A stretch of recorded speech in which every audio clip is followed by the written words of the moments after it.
Hello, everyone, and welcome to another episode on the Sports Stories podcast. I'm your host, Sage McSwain. Now, last week in the NFL, I did pretty bad. I think I want to say I only won 5 games. I won 5 games last. Yeah, it was a pretty bad week. Overall. I went for the Seahawks. They lost. Browns lost. Falcons lost. Bills lost, Saints lost, Raiders lost, Cowboys lost, Chargers lost, Eagles lost. There's a lot of losing, okay?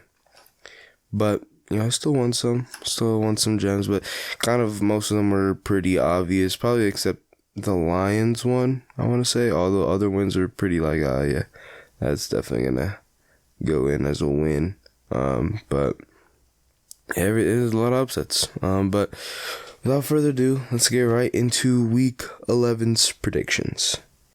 Now, for this one, we have the Thursday Night Football game with the Tennessee Titans at the Green Bay Packers. Now, the Titans coming off of a 7-point win over the Broncos, which I did expect it to be a pretty low-scoring game. A lot of people chose the Broncos to win. They're coming off of a bye. They were coming off of a bye. A lot of people thought they might have had something going on, but they did not. The Titans here, Ryan Tannehill went 19 for 36, 255 yards, and 2 touchdowns. And Derrick Henry kind of stopped there in the rushing game. Seems like the Broncos defense has gotten a little bit better since moving on from Bradley Chubb. But he had 53 yards on 19 carries. But, as much as they stopped them on the ground, the Titans continued to pound it through the air. Going to Nick Westbrook, Ikine. I mean, he had a day. Okay, 119 yards on 5 receptions and 2 touchdowns. That was really about it.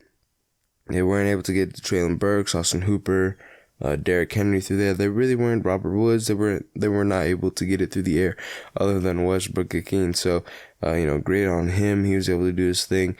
They did lose a fumble. Malik Willis did fumble the ball, which I believe was based off of a snap, like a bad snap, I want to say.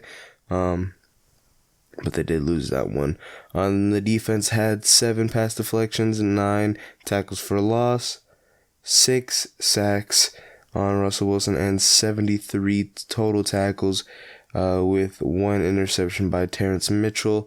Overall, pretty close scoring game. I didn't really think it was going to be much, so it was kind of what I was expecting out of that matchup. And as for the Packers, very surprising, struggling against one of the worst defenses in the league, and they come back over here, come back at home and they do pretty decent against one of the better defenses in the league. Aaron Rodgers went 14 for 20 on 224 yards and 3 touchdowns. Aaron Jones and A.J. Dillon, the 1-2 punch, did their thing as well. 138 yards on 24 carries and 1 touchdown for Aaron Jones. And A.J. Dillon with 65 yards on 13 carries. Definitely something that Aaron Rodgers did talk about after multiple games is getting Aaron Jones the ball. And also just other Packers fans that I've seen, they really wanted to give Aaron Jones the ball. And they definitely did against the Cowboys, and look how it showed here. And then Christian Watson also doing his thing. Aaron Rodgers has been complaining about the wide receivers, but they definitely got Christian Watson in the spotlight there. 107 yards on 4 receptions and 3 touchdowns. Aaron Rodgers did lose 2 fumbles. Unfortunately, against the defense, it's pretty tough. But defensively, the Packers had 6 total pass deflections, 3 tackles for loss, 2 sacks on 78 total tackles, and Rudy Ford, who had some pretty good interceptions against Dak Prescott there, was able to get that done. But overall, pretty good game by the Packers, even though it did go into overtime. It was a risky go for the Cowboys, and the Packers were able to, convert on turnover on downs and They were able to win the game. This one, I mean, it was close, but obviously for a team that's struggled against one of the worst defenses in the league, I was expecting them to have a little bit of struggle, but I didn't think that they would perform as well as they did. But as for this game, I'm going to have the Packers winning by 1 here. I think it's going to be a close game. I feel like the Packers' run defense isn't all that great, but I still feel like they can definitely lock up Derrick Henry to less than 100 yards. But my main issue there is with with the defense through the air. The Titans were able to expose one of the worst defenses in the league in the Broncos. So we'll have to see how that, trickles down. But as for this one, I think the Packers are riding high on this win off the Cowboys, and I think they can continue to win here. So I have them over the Titans by 1.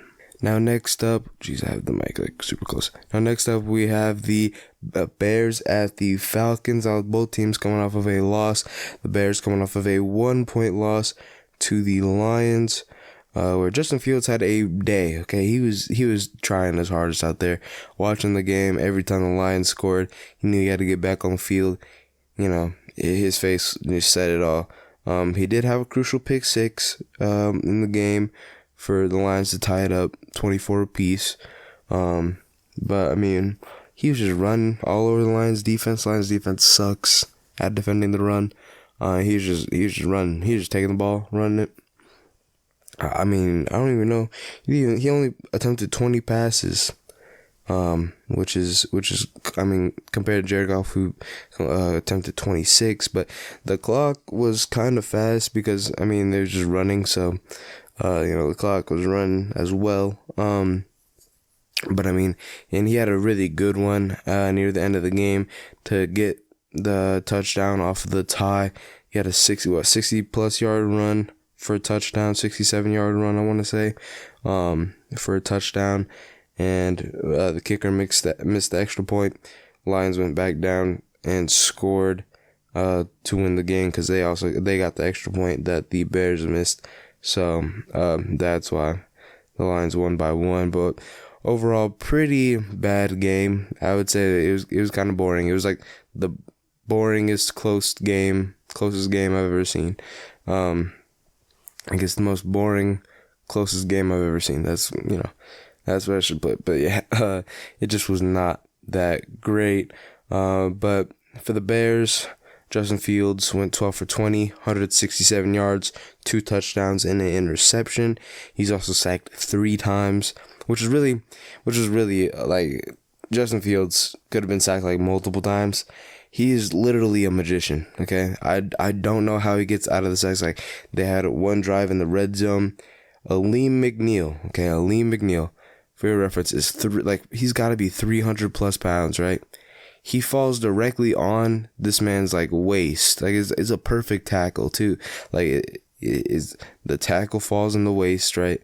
And he goes down on his legs, and Justin Fields is literally in a wall sit position. Somehow gets out of that sack. I don't even know how, and scores. He runs in for a touchdown. You gotta be kidding me, man. And then again, for the second week in a row, he runs over 100 plus yards. This one he ran for 147 yards and 2 rushing touchdowns on 13 carries. So he had 4 touchdowns in total. And then the Bears side of the ball, Cole Kmet has had one of his first games, or one of his best games in a while. 4 receptions for 74 yards and 2 touchdowns. One of them, pretty nice catch in the red zone, and then another one he's just wide open, ran that in for a touchdown. Darnell Mooney did his thing as well, 57 yards on 4 receptions. Justin Fields did fumble the ball, but I believe they did get it back. The Bears did get it back. And then as for the defense, the Bears defense, they had 2 pass deflections, 8 tackles for loss, 2 sacks, and 57 total tackles. The defense is okay. They definitely were able to get some pretty good stops on the Lions. but they did not force any interceptions, which is pretty crazy against Jared Goff. And then they had a hard time covering Amon-Ra St. Brown, but I'll go into that a little bit later into the video, or into the episode. And then as for the Falcons, they lost by 10 on Thursday Night Football to the Panthers.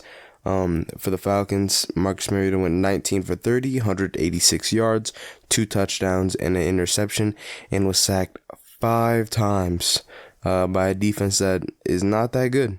They are not that good. And Marcus Mariota also didn't do that well rushing, but he was the leading rusher on the team with 43 yards. Damier Byrd, he had 58 yards on 3 receptions. And as for the defense, they had 4 pass deflections, 6 tackles for loss, only 1 sack on a very bad offensive line, and 76 total tackles. But that was really about it for the Falcons. It was an okay performance, but just not anything too great. I think the Panthers were really able to capitalize off of that, and that's why they won. But as for this game, I do have the Falcons here winning by 1. I think the Falcons, they could possibly stop the run, or at least the run game of Justin Fields, but or maybe they kind of knock out the air game and then just kind of have Justin Fields run again, or maybe they just caught on to a little bit of a formula, and so they're able to just stop the Bears from or at least stop Justin Fields from running, and then their offense can do their thing against the Bears defense. I think the Bears defense really isn't that good, so I think the Falcons can definitely get it in through there. So overall, I have the Falcons winning by 1.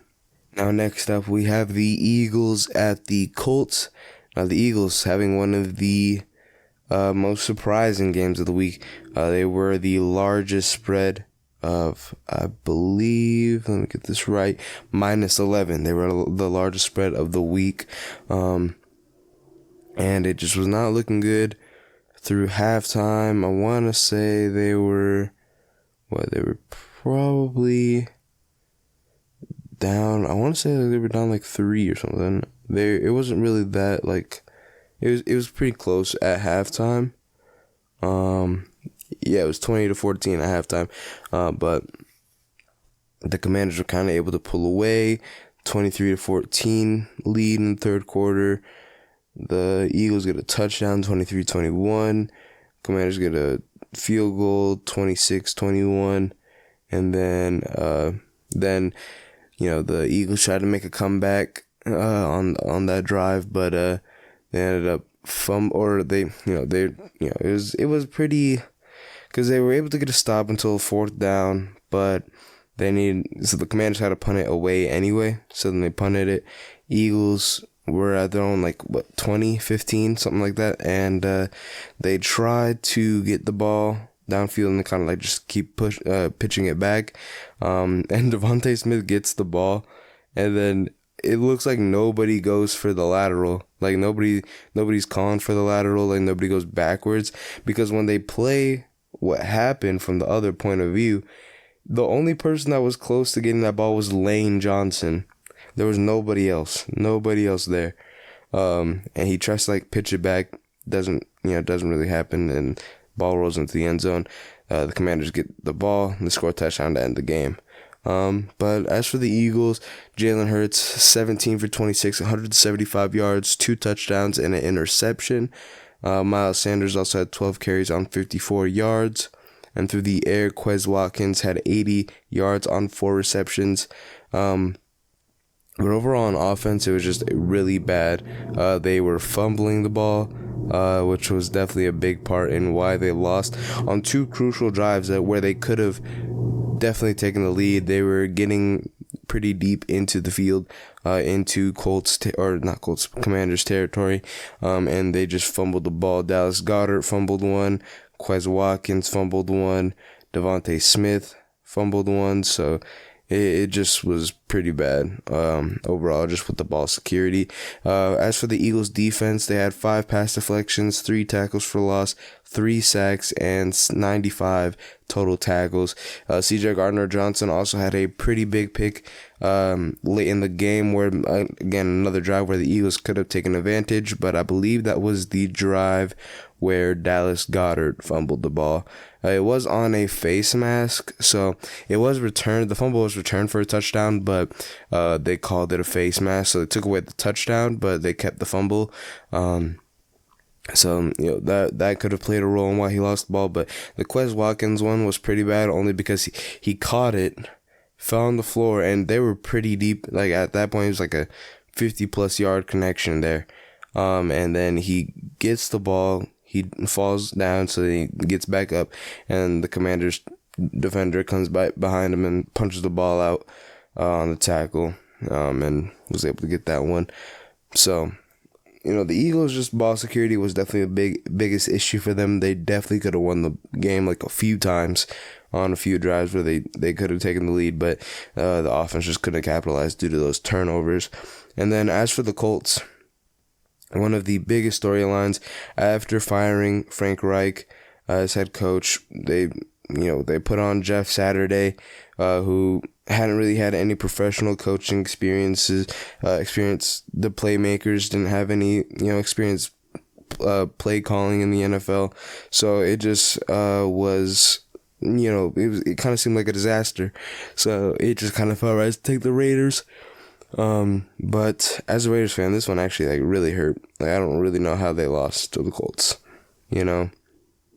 Sure, they only lost by 5 and it was still a close one, but still, how do you lose to a Colts team that is not good? Okay, Matt Ryan coming back in, getting that starting role back from Sam Ehlinger, and he did his thing, 21 for 28, 222 yards, a touchdown. Jonathan Taylor also had 147 yards on 22 carries and a touchdown. Paris Campbell went off 76 yards, 7 receptions, and a touchdown. Granson went off 57 yards on 4 receptions. Kiki Kuti had a lost fumble. Sorry if you hear any leaf blowers in the background. The landscaping just started, so you'll probably hear that. But Michael Pittman did lose one, but they were able to get it back. Defensively, they had 8 pass deflections, 4 tackles for loss, 2 sacks, and 65 total tackles. Overall, just a great game played by the Colts.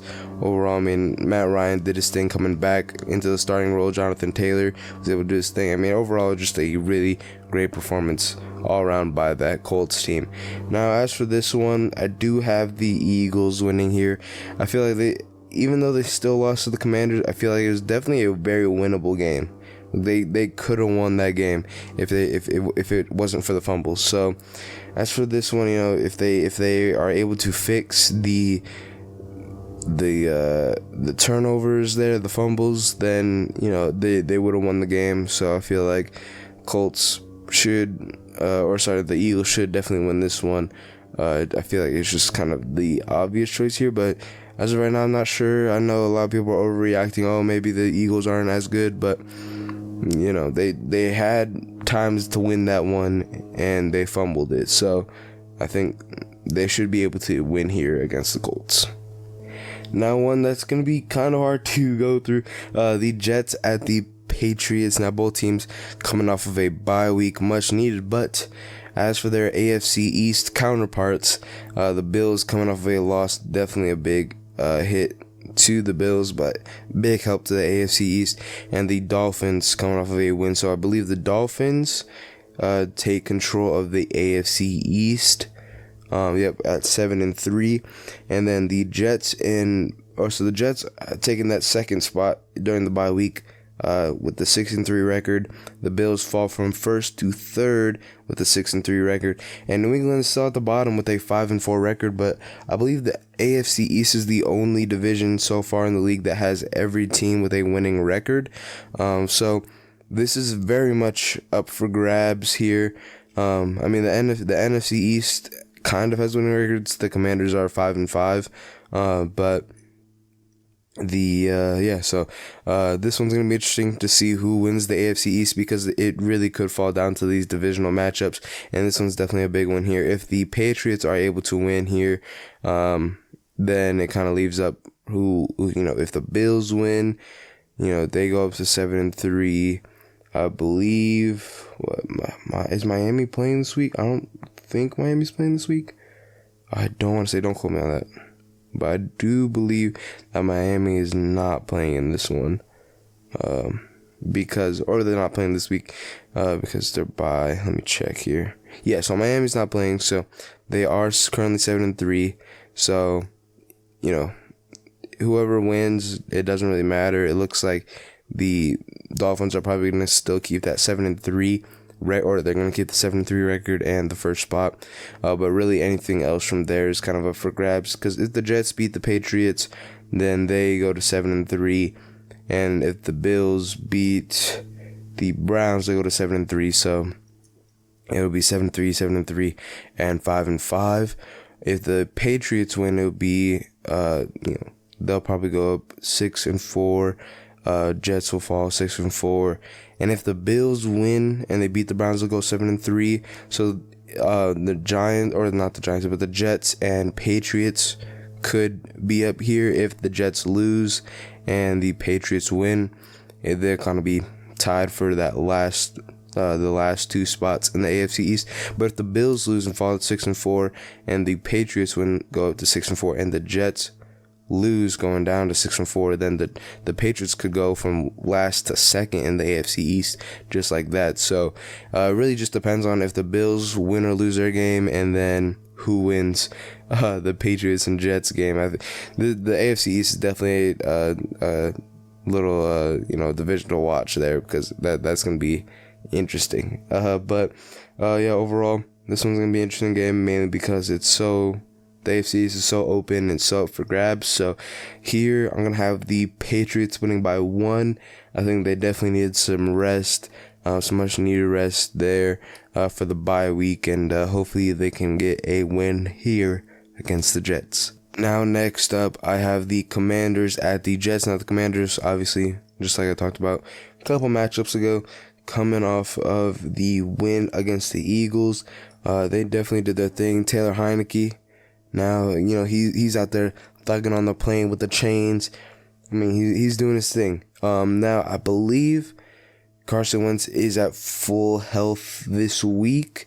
And so the coaching staff are definitely going to have a decision on their hands, because Taylor Heineke has looked pretty good for the Commanders, whereas Carson Wentz hasn't really looked that good. But I do feel that they're most likely going to be starting Carson Wentz. Again, going back to what Taylor Heineke said earlier on in the season, if you're paying somebody $3 million and somebody else $300,000, obviously you're going to be putting in that person that you're paying $3 million. So they're probably going to put in Carson Wentz again, but definitely I feel like Taylor Heineke is the better quarterback for the Commanders. He went 17 for 29, 211 yards, and 1 interception. He was sacked 3 times. But Brian Robinson, his first big game coming back, 86 yards on 26 carries and a touchdown. Very big play as well. Terry McLaurin, 128 yards on 8 receptions. I mean, he was just cooking Darius Slay all night. He was just cooking him. And Taylor Heineke did lose a fumble. But really that was about it, fumble-wise, for the Commanders. Then as for the defense, they had 3 pass deflections, 1 tackle for loss, 1 sack on 49 total tackles, as well as 1 interception by Derek Forrest. But overall, I feel like the offense didn't play that well. Like, as much as the stats want to say, they didn't really play that well. They gave the Eagles multiple chances to come back, but the Commanders' defense did a really good job at defending the Eagles' offense that really looked great. The Commanders, 11-point underdogs. They were able to win this one by 11. So whoever bet on the spread definitely is cheering after that fumble for a touchdown. But overall, I think it's just the it's kind of interesting to see. But yeah, the Commanders, I mean, their defense did their thing there. Still question marks on Chase Young's return. There's still a possibility that he does return for this game against the Texans. Now, as for the Texans, they're coming off of a loss against the Giants by 8. Definitely closer than what I thought it would be. But the Texans Davis Mills going 22 for 37. 319 yards, a touchdown, and an interception. He was sacked 4 times. But Dameon Pierce continuing to do well. 94 yards on 17 carries. And then over in the receiving side of the ball, Jordan Akins, or Akins, I'm not really sure if I'm pronouncing it right, had 72 yards on 3 receptions.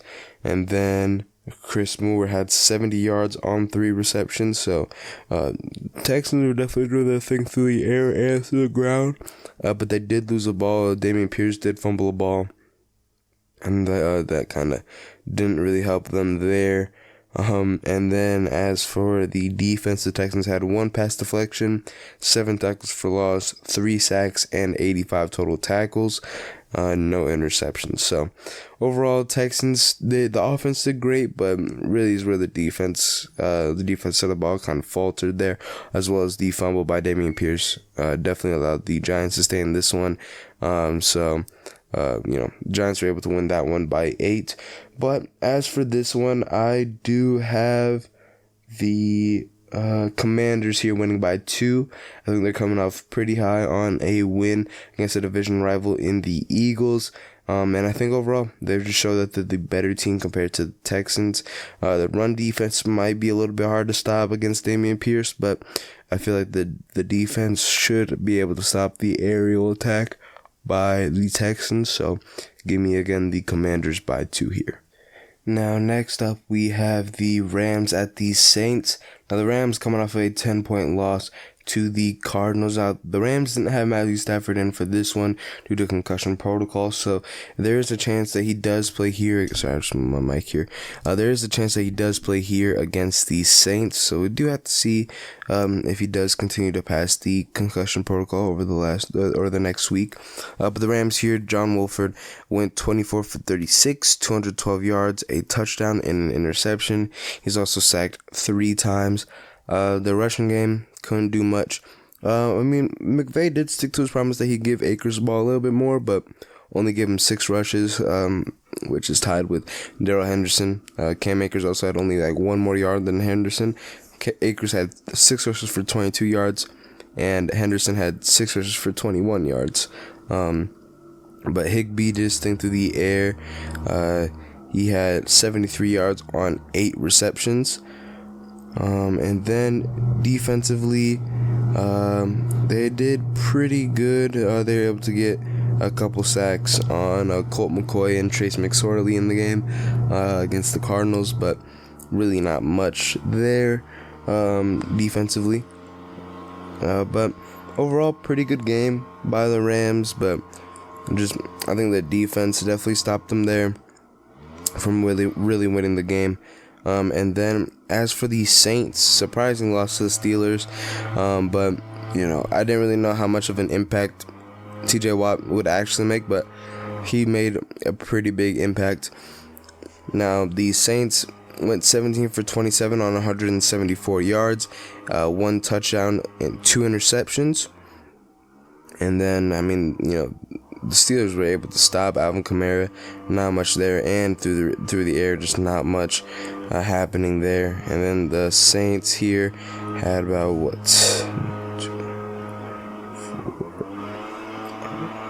they had 6 sacks on the Steelers. The defense was doing their thing. They were trying to. They also had a forced fumble, but they were really trying to do their thing on defense, but just were not able to. And I think really the only reason why the Saints did lose this one was because of the offensive production. They just were not able to do much. Now, as for this game, I do have the Saints beating the Rams. Now, the Saints did struggle against the Steelers, who don't really have the best defense, but I feel that the Rams have struggled against some pretty weak offenses, and I feel like the Saints defense should definitely flourish against the Rams offense, especially with Cooper Kupp most likely being out with his injury. It does look like the Rams may have an issue there, but as for the Saints, I think it's definitely going to be hard for them, or not hard for them, but the Rams is going to be hard for them to fight up against the Saints defense. So give me again here the Saints by 6. Now next up we have the Browns at the Bills. Now the Browns coming off of a pretty bad loss against the Dolphins. Now in this one it does look like Deshaun Watson will be back, so we'll have to see how that really plays in. That's going to be interesting to see what they can do here with a different quarterback. But Jacoby Brissett has still been pretty good in my opinion. 22 for 35, 212 yards, a touchdown, and 3 sacks. On his stats for the year, so far, he's had 185 completions with a 63.8 completion percentage and 87.1 QBR, 2,074 yards, 230 yards per game, 8 touchdowns to 5 interceptions. Not the best ratio for a starting quarterback. He was sacked 19 times, and his longest play of the season was a 55-yard pass, but really, in 9 games, only 8 touchdowns. Not the best performance that you want to see out of the quarterback, but we'll have to see what they can do here with Deshaun Watson. Now, with the rushing attack, Nick Chubb still, was able to do his thing, 63 yards on 11 rushes and a touchdown. But Donovan Peoples-Jones was the leading receiver, very much so, 99 yards on 5 receptions. He was definitely doing his thing. Defensively, they really were only able to get 1 sack on defense against Miami. But yeah, Miami was very disciplined in this game. And the Browns defense just really could not do anything against the Dolphins. So that's really why the Browns lost this one. And then as for the Bills, possibly game of the year, in my opinion, losing to the Vikings by 3 in overtime. Very big. Very, very big, crucial play near the end of the game. So the Vikings went down based off of a defensive pass interference. The Vikings were at the 1-yard line. They tried to run it in with Kirk Cousins, but to no avail. The Bills were able to stop them. And, everybody thought the game was over. It's like, oh, they're down at the 1. The Bills got it. All they have to do is just run 1 yard with Josh Allen. They got it right out of the end zone because you can't kneel, because if you kneel, that's 2 points. And you also got to kick off to the Vikings to give them the ball. So everybody's like, yeah, just run 1 yard. They got it in the bag, right? All the Bills players cheering, the Bills fans cheering. And then gets to the point where they have to run for the 1 yard. They hand it off, they snap it to Josh Allen. The snap gets fumbled. It's in the end zone. Eric Kendricks gets the recovery. They score the touchdown to tie the game, or not to tie the game, but to lead by 3 at this point. So now the Bills have 40 seconds to go down the field and score a field goal to tie the game, which they do. Missed call on Gabe Davis's catch. It looked like an incompletion, but the Bills were able to hike the ball and get that one over, so the refs weren't able to review it, but they did miss that call there.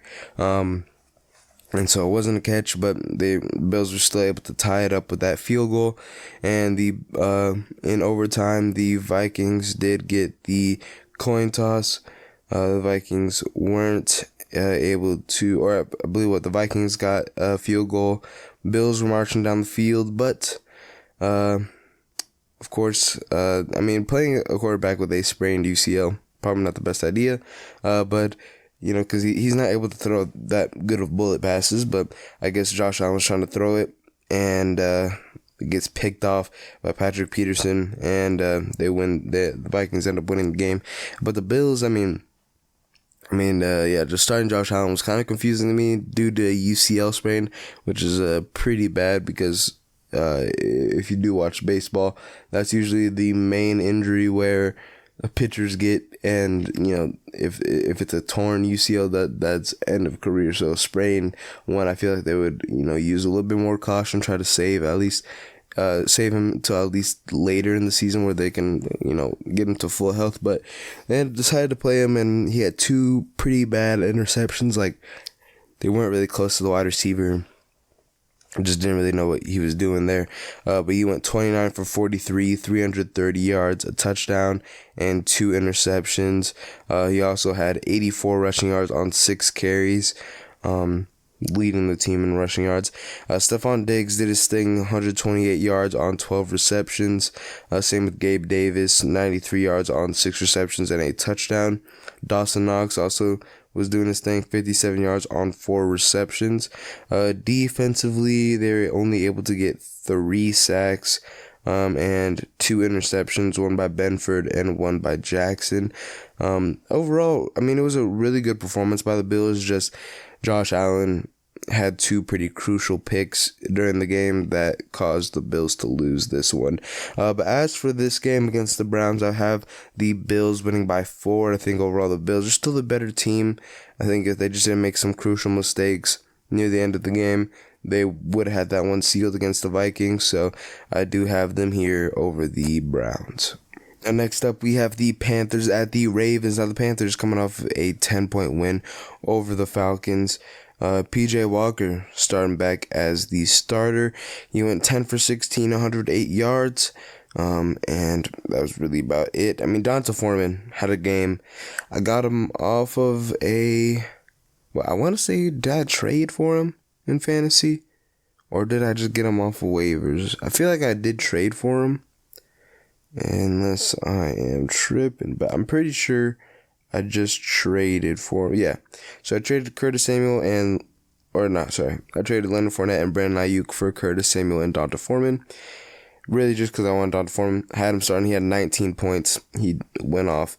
Great to see him there. He had, let me see. He had, I'm trying to see. Okay. He had 130 yards on 31 carries and a touchdown. Through the air, not much for the Panthers. Defensively, they had 4 pass deflections, 11 tackles for loss, 5 sacks, and 70 total tackles. And J.C. Horn, getting his first pick that I've ever seen.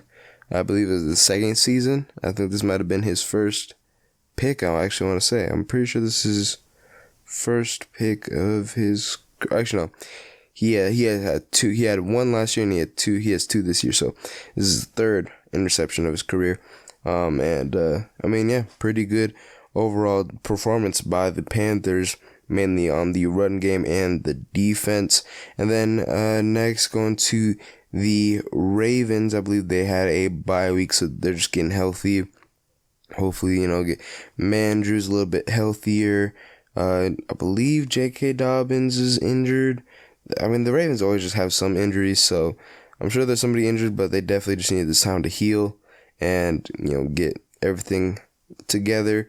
But I still think the Ravens are still a pretty good team. But overall, for this one, I do have the Ravens winning this one by 6. I think overall the Ravens are just the better team. If they are able to block out the run game for the Panthers and do well against Panthers defense, then the Ravens should have this one in the bag. Now next up, we have the Lions at the Giants. Now the Lions come out of a 1-point win against the Bears. The first away win in Dan Campbell's career. It's been the first time in a long time that the Lions have gotten back-to-back wins. It feels great, back-to-back victory Mondays. Man, it's just great, just being able to wake up on Monday and be like, yep, my team won, beat the Packers, needed that one, beat the Bears, needed that one. It's great. I mean, there's a lot of controversial calls on the Bears. I would say that the refs definitely helped the Lions win. But it's about time, okay? The amount of botched calls by the refs against the Lions, it's about time that the refs, call for the Lions, okay? So, it's about time. It's about time. There was one funny, illegal hands to the face. I'm not going to say it's funny because, Trinity Benson, he was down and needed help getting up, but he got hit in the face and just fell down. and I saw him rolling on the floor. Did not look good, and they called that one illegal, hands to the face. But Jared Goff, 19 for 26, 236 yards, and a touchdown. No interceptions. It's great. It's great to see. Jamal Williams, 59 yards on 16 carries. Amon-Ra St. Brown was doing his thing, 119 yards on 10 receptions. Jared Goff did fumble it, but they were able to get it back. Same with Cleve Raymond.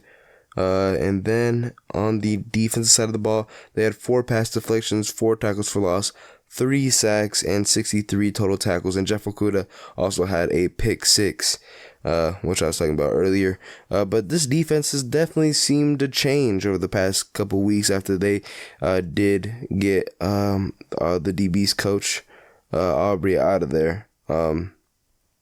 Now, I think that one, I was like, why are they firing the DB's coach and not the defense coordinator? But I guess maybe that's all that needed to change, because then they got Kirby Joseph in the next game. He gets 2 interceptions, and then the next week, Jeff Okudah gets a pick 6. So maybe that was what they needed to change. This defense has definitely played a little bit better. I mean, they're still the worst statistically. They're still the worst defense in the league. But hey, I mean, they're getting wins, okay? They're still getting wins. The Lions have the 6th, no, I believe they either have the 6th or 9th best. I can't remember. They either have the 6th or 9th best offense in the league statistically, and that definitely is carrying them through this. But again, I feel like the Lions kind of showed that they needed to score 30 points a game. All except the Eagles one, where they lost even though they did score 30, and then the Packers one where they won, only scoring 15 points. So overall, just not the best performance defensively, stopping the run against Justin Fields, but this defense has also struggled against quarterbacks running all year, so it wasn't really that much of a surprise to me. But the defense definitely played well through the air, really just stopping much from really happening, which is great to see. Which I'm definitely worried about this one against the Giants, because Saquon Barkley, obviously a great running back, and Daniel Jones can also run as well. He's definitely got some wheels. So, the Lions, if they're not able to stop the run, there's a good chance that they do lose this one. But as for the Giants, they're coming off of a win against the Texans, a little bit closer than I expected, with it only being an 8-point game. But Daniel Jones went 13 for 17, did his thing there, 197 yards on 2 touchdowns. And then Saquon Barkley also did his thing, 152 yards on 35 carries and a touchdown. So they're definitely utilizing Saquon Barkley. So I feel like if the Lions are able to get rid of a run game, they can definitely win this one if they're able to get rid of Saquon Barkley, which they most likely won't be. But they are able to stop Saquon Barkley, then you're forcing Daniel Jones to throw, who isn't really the best or most accurate quarterback in the league. So, if the Lions are able to knock out that run game, there's a game plan there.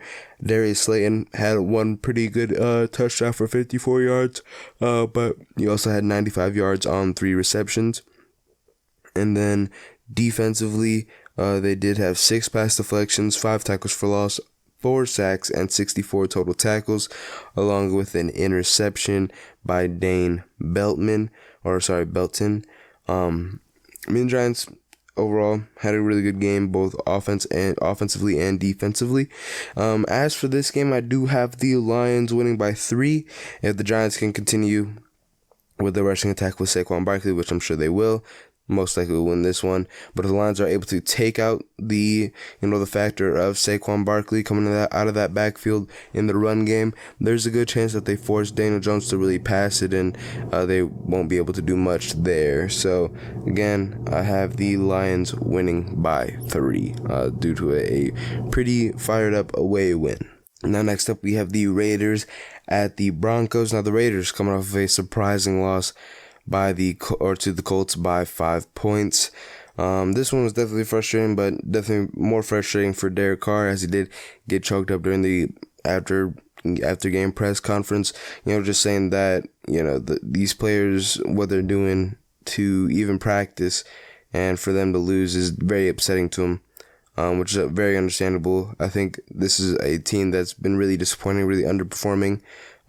They're definitely better than their record states. It's just, I feel like it's just not the best coaching job by Josh McDaniels so far.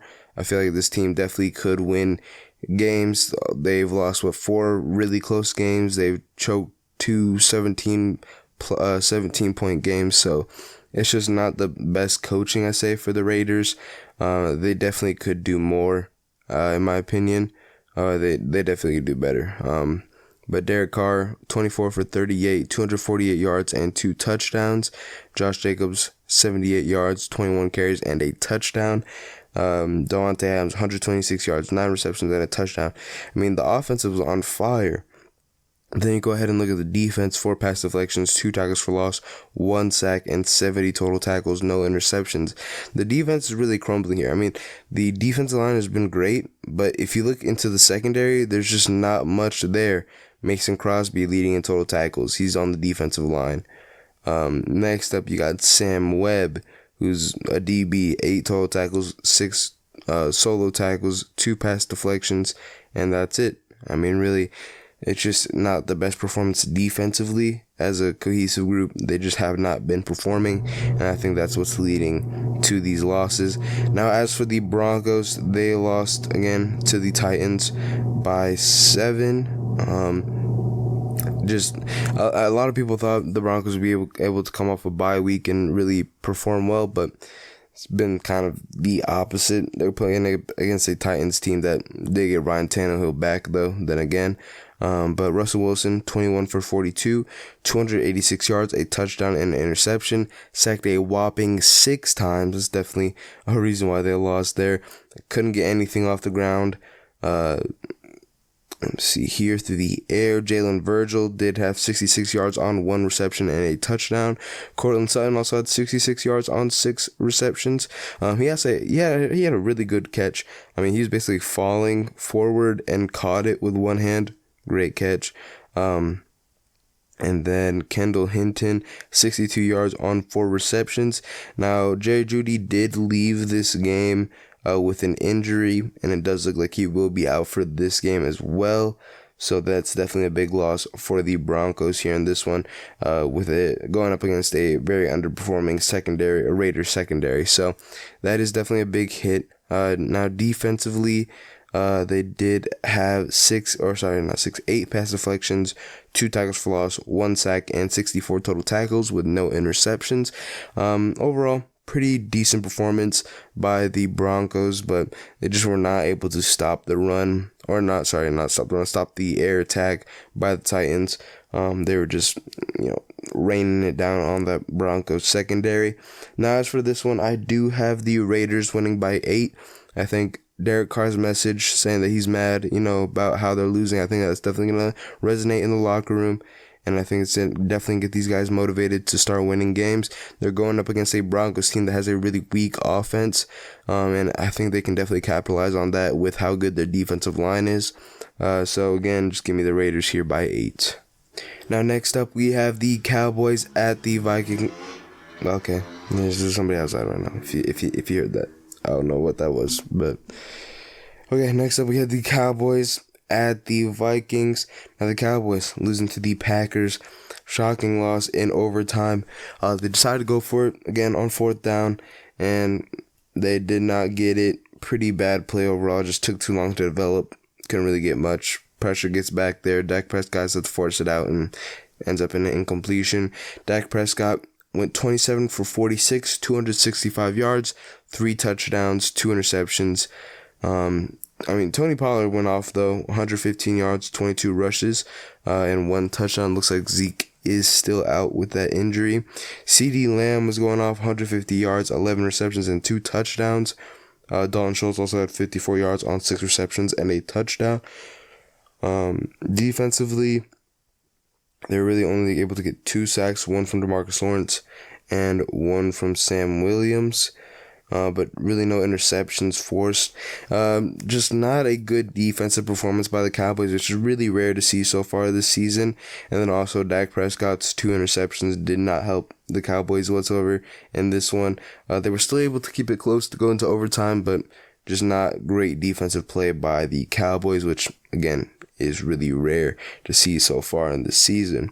And then as for the Vikings, coming off of another, again, game of the year, Vikings. I mean, they had a good game against the Bills. That fumble by Josh Allen came up clutch. Justin Jefferson had one of the best catches I've ever seen, one of the best games I've ever seen. Kirk Cousins 30 for 50, 357 yards, one touchdown, 2 interceptions. He was sacked 4 times though, and that's probably why he didn't get the Kirk Thuggins chains on this time around. It was Patrick Peterson getting the chains put on for those 2 interceptions. Dalvin Cook had 14 rushes with 119 yards and a touchdown. Justin Jefferson 193 yards on 10 receptions and a touchdown. Defensively, they were able to get 2 sacks, one from Danielle Hunter and one from Zadarius Smith. And then again, those 2 interceptions by Patrick Peterson, definitely clutch. The last one coming up with the game winner, or at least to seal the deal there against Josh Allen. But as for this one, I do have the Vikings winning by 2. The Vikings are actually 1-point underdogs. So if you are betting on this game, I would, suggest that you bet on the Vikings. Now, I'm not going to say, you should definitely, because I did that with the Seahawks, and didn't really end up that good. But if you're trying to go for a little bit of money with a +1 underdog, I mean, you might have to go with the Vikings here against the Cowboys. I think the Vikings are definitely the better team. That they just beat one of the better teams in overtime, whereas the Cowboys really lost to a struggling offense in overtime. So I might have to give the edge over here to the Vikings, and for that, again, I have the Vikings winning by 2. Next up, we have the Bengals at the Steelers. Now, the Bengals coming off of a bye week, just trying to get healthy again. It looks like Jamar Chase might be out. I'm really not sure about the status of Jamar Chase. Now talking about statuses, it does look like the Bears did put Khalil Herbert on IR. Just got that news a couple minutes ago. I did want to point that out because I know I already went over the Bears, but people are probably going to be like, oh, Khalil Herbert. I just got the news a couple minutes ago. So he is going to be out for at least 4 weeks now that he is on IR. But as for Jamar Chase, going back to the Bengals, there is a chance that he does play, but I highly doubt it. But yeah, I'm not really sure of his status as right now with the Bengals.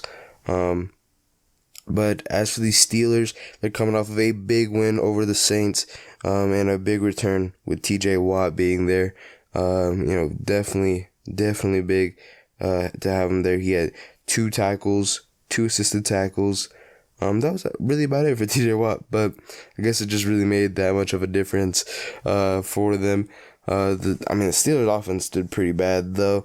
Kenny Pickett 199 yards on 18 completions and was sacked 6 times. Najee Harris probably had one of the best games in the season, 99 yards on 20 rushes, which has been a while since he's had a game like that. And then Kenny Pickett 51 yards on 8 rushes. He did his thing as well, going to the back. It looked like he was, and he also has a rushing touchdown, but it looked like he was definitely in a run for his life, getting sacked 6 times. That bucket was definitely collapsing. But Najee Harris, 99 yards, definitely a little bit new there. Hopefully he is back. Hopefully the old Najee Harris that we know is back. And then Deontay Johnson, 63 yards on 4 receptions. And then defensively, they did have 2 sacks, both from Alex Highsmith. And then they also had 2 interceptions. One from Levi Wallace and the other one from DeMonte Casey. But really that's about it for this one, I want to say. They really didn't do much, but definitely the offensive line production definitely did not help them. It hindered them a little bit, but Steelers were still able to win this one by 10. But as for this one against the Bengals, I do have the Bengals winning this one by 9. I think, they're coming off the bye week, time to get healthy.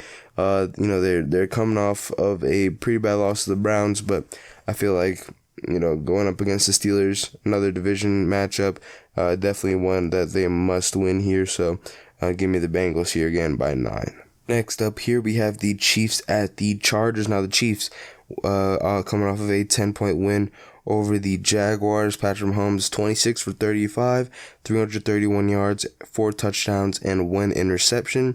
Isaac Pacheco, 82 yards on 16 rushes. Travis Kelce, 81 yards on 6 receptions and a touchdown. Marcus Valdes-Scantling, before he exited the game with a concussion, I want to say, or was it a leg injury? I'm not really sure, but he had 60 yards on 3 receptions. I might be mixing that up, and a touchdown. I might be mixing that up with Juju Smith-Schuster, who definitely had a concussion after that hit. But I do want to say MVS did have a hit to the head at least when he was going up for a catch. And then on defense, the Chiefs did have 5 sacks on the quarterback. Definitely a big performance by the Chiefs. All-around great performance offensively and defensively. Then as for the Chargers, they're coming off of a 6-point loss to the 49ers on Sunday Night Football. Definitely a big loss there.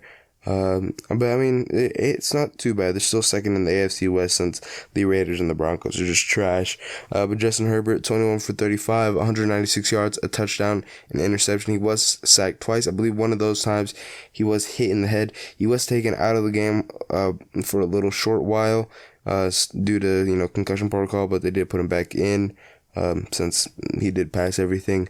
They really could not get anything off the rushing game, but receiving wise, they had DeAndre Carter with 64 yards and 4 receptions for a touchdown. Really, that was about it. The interception that Justin Herbert threw was to Hufanga, who got that interception to seal the deal for the 49ers. Then as for the defense, not much. They were able to get 1 sack by Khalil Mack, but that was really about it.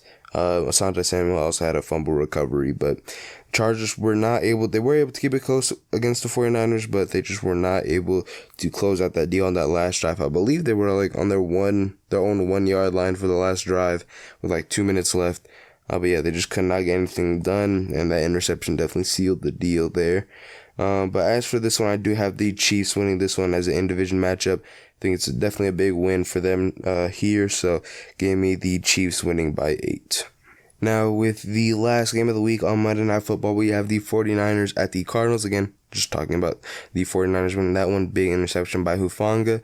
Jimmy Garoppolo, 19 for 28, 240 yards, and was sacked only once.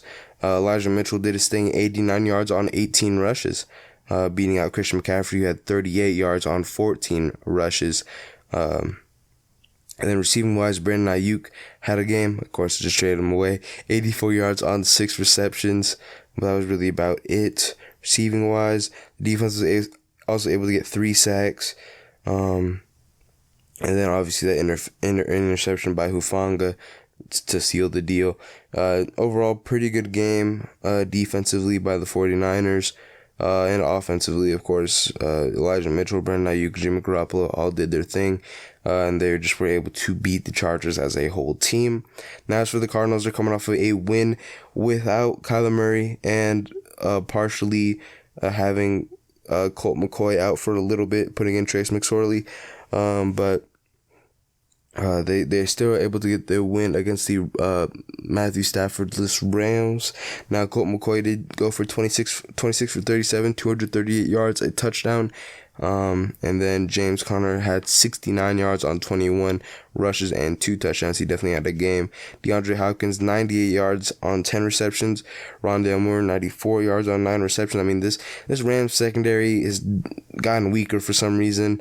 Maybe it's the loss of Von Miller, but I mean, if Jalen Ramsey's really talking all this trash and he's getting exposed, not the best look there. Unless he's guarding AJ Green, who only had 10 yards on 2 receptions and a touchdown. Maybe he's guarding AJ Green, but it just did not look good overall for the Rams defense. And then Cardinals defensively had a 1 interception and 3 sacks. And just overall, really good performance by the Cardinals, dominating performance against the Rams. Now, as for this one, I do have the Cardinals beating the 49ers by 1. I think the Cardinals, especially if they have Kyler Murray coming back, maybe they can ride on the wave. If they don't, maybe Colt McCoy starts again and they get another win. They definitely looked a little bit better with Colt McCoy, but then again, they were going up against the Rams defense, who has been underperforming as of recently. And that'll be all for today's episode. Thank you for listening or watching all the way through, if you're on YouTube or podcast platform. If you are on YouTube, make sure you go ahead and leave a comment, like, and subscribe. Right down there, also share the video with anybody that you think may enjoy this episode. And then if you're on a podcast platform, make sure you go ahead and go to the podcast, leave a follow, and also a 5-star review on any podcast platform that you're on. That'd be greatly appreciated. But that is all for today's episode. Thank you again for listening and watching all the way through, and have a great rest of your day. Bye.